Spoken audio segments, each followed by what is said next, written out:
United States President Joe Biden has heeded to calls to withdraw his re-election bid, thrusting his years already high-wire race for the White House into an uncertain territory. Now, the announcement on Sunday by the oldest sitting president in the U.S. history came amid mounting pressure from his fellow Democrats, with more than 30 congressmen members publicly pushing for his exit. Now, in a post on X, Biden, who is 81 years old, said he will remain in his role as the president and commander-in-chief until his term ends in January 2025 and will address the nation this week.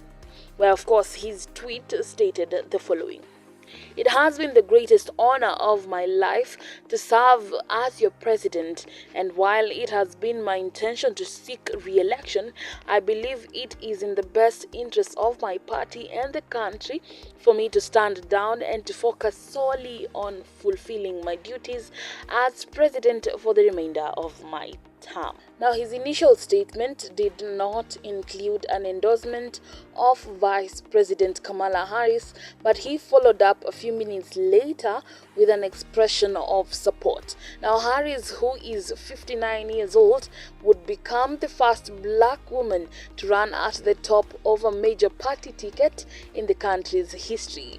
Biden's historic move being the first sitting president to give up his party's nomination for re-election since President Lyndon Johnson in March 1968 leaves his replacement with less than 4 months to wage a campaign.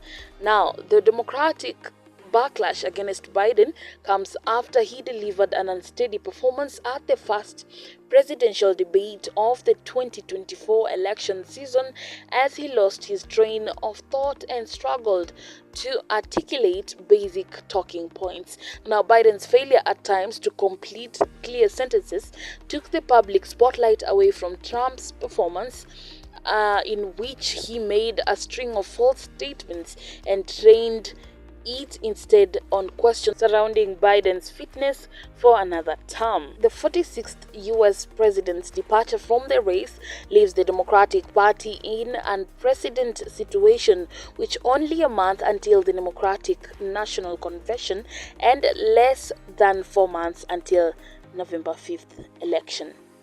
Now, indeed, that is what we had in store for you right here in Opinion House Media.